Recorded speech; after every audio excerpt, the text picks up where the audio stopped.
యావత్ భారతదేశంలో అత్యంత బలహీనమైనటువంటి అత్యంత అవినీతిమయమైనటువంటి అత్యంత అప్రతిష్టపాలైనటువంటి రాష్ట్ర ప్రభుత్వం ఏంటంటే అది తెలంగాణలో ఉన్నటువంటి కాంగ్రెస్ ప్రభుత్వం రేవంత్ రెడ్డి గారి నాయకత్వంలో ఈరోజు పరిపాలన చేతగాక పరిపాలన గాలికి వదిలేసి కేవలము రాజకీయాలకే పరిమితమై రాజకీయ పబ్బం గడుపుకోవడానికి మరి ఇటు మా బీఆర్ఎస్ పార్టీ నాయకత్వాన్ని కేసీఆర్ గారిని కేటీఆర్ గారిని తిట్టిపోయడానికే మరి రేవంత్ రెడ్డి గారు ఈ ప్రభుత్వం వారి యొక్క మంత్రులు అంతా కూడా దాన్నే పరిపాటిగా దాన్నే అలవాటుగా మార్చుకొని ముందుకు వెళ్తా ఉన్న సంగతి మనం చూస్తూ ఉన్నాం. రాష్ట్రంలో అనేక సమస్యలు కొట్టుముట్టాడుతూ ఉంటే దాన్ని పరిష్కరించలేక దాన్ని ఎదుర్కోలేక మరి రాజకీయ ఆరోపణలు రాజకీయంగా ప్రత్యారోపణలకే వారన్నీ కూడా మరి మార్గాన్ని సుగమం చేసుకుంటూ ఆ మార్గంలోనే నడుస్తూ ఉన్నారు.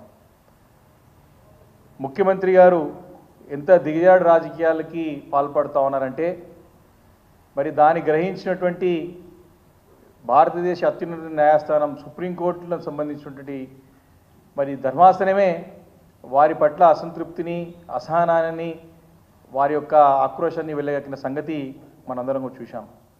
అంటే ముఖ్యమంత్రి స్థాయిని దిగజార్చే విధంగా వారి వ్యాఖ్యలు అంటే వారు స్వతహాగా ఒక వ్యక్తిగా రేవంత్ రెడ్డి గారు అంటే ఇబ్బంది లేదు, కానీ ఒక ముఖ్యమంత్రి హోదా నుండి ముఖ్యమంత్రి యొక్క పదవిని అప్రతిష్టపాలు చేసినటువంటి సంగతి మనందరం గమనిస్తూ ఉన్నాం. దానికి తెలంగాణ ప్రజలందరూ కూడా బాధపడుతున్నారు. డే 1 నుండి కూడా మరి ప్రతి సందర్భంలో కూడా మరి అన్ని రంగాల వారు అటు రాజకీయ నాయకులతో పాటు మేధావి వర్గంతో పాటు అన్ని రంగాల వారు కూడా ముఖ్యమంత్రి వారి భాషని తీవ్ర అభ్యంతరం వ్యక్తం చేసుకుంటూ ముఖ్యమంత్రి హోదాలో ఉన్నప్పుడు హుందాగా ఉండాలా, ముఖ్యమంత్రి హోదాలో ఉన్నప్పుడు బాధ్యతాయుతంగా ఉండాలని చెప్పేసి పదే చెప్పిన సందర్భాలు అనేకం ఉన్నాయి. కానీ వారి యొక్క బుద్ధి మార్చుకోక వారు ఇంకా కూడా అదే రకంగా ప్రవర్తించుకుంటూ పోతూ ముందుకు నడుస్తూ మరి వారికి ముఖం చాటేసే విధంగా వారికి ముఖం లేక ఇంకా ముఖ్యమంత్రి గారు ఎందుకంటే అవినీతితో మరి వారి పదవి తెచ్చుకొని అవినీతికి పాల్పడి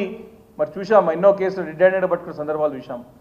ఇంకా కూడా దిగజారి మరి కాంగ్రెస్ పార్టీలో చేరి కాంగ్రెస్ పార్టీలో పిసిసి అధ్యక్ష పదవి తెచ్చుకొని మరి దాని తర్వాత ముఖ్యమంత్రి అయిన తర్వాత కూడా తన బుద్ధి మానుకోక మరి ఆ ఒక సాంప్రదాయాన్ని వారి తిట్ల పురాణాన్ని వారి మంత్రివర్గానికి ఉప ముఖ్యమంత్రి గారు కూడా మరి వారు కూడా అలవాటు చేసి వారు కూడా చెప్పించి, ఎందుకంటే వీరికి లేదుగా మాట్లాడే ఎన్నో హామీలు ఇచ్చినారు, పరిపాలన కాలి వదిలేసినారు, అనేక సమస్యలతో అటు రైతాంగం కానీ అటు మహిళాలోకం కానీ అటు నిరుద్యోగులు కానీ ఈరోజు చూసినట్టయితే అన్ని హాస్టళ్లలో మరి అటు సోషల్ వెల్ఫేర్ కానీ బీసీ వెల్ఫేర్ కానీ అన్ని హాస్టళ్లలో ఈరోజు పిల్లలు ఇబ్బంది పడుతూ ఉన్నారు.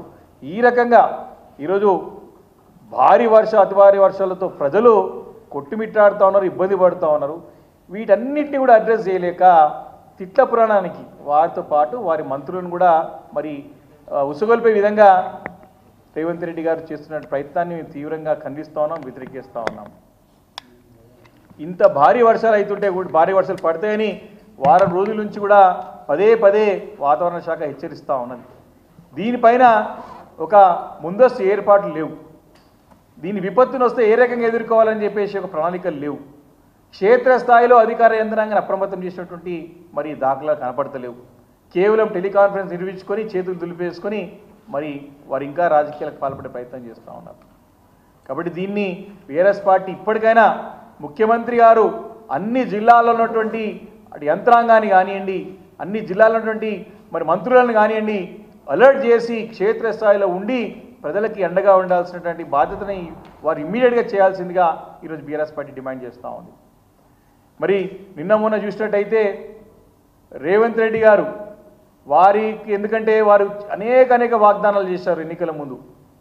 మరి వచ్చిన తర్వాత కూడా వాగ్దానం నెరవేర్చకపోగా మరి వారు చేస్తున్నటువంటి ఒక పరిపాలన చూసి కూడా ప్రజలు అసహ్యించుకునే విధంగా ఎవరు పోయినా సరే అందరూ కూడా ఈరోజు కుగ్రామంలో ఉన్నటువంటి గ్రామ స్థాయి నుంచి కూడా మహానగరం హైదరాబాద్ వరకు కూడా ప్రతి ఒక్కరు కూడా ఎంత చక్కగా పరిపాలన సాగుతూ ఉండే బీఆర్ఎస్ ప్రభుత్వంలో కేసీఆర్ నాయకత్వంలో చక్కగా మేము శాంతియుతంగా ప్రశాంతమైన స్వేచ్ఛయుత వాతావరణంలో హాయిగా బ్రతుకుతూ ఉండే ఏం కర్మ పట్టింది మాకు కొత్త ప్రభుత్వం వచ్చి మార్పు అని రాజులు వచ్చి మా బ్రతుకులు చింద్రవందరం చేస్తూ ఉన్నారని చెప్పేసి కూడా అందరూ కూడా బాధ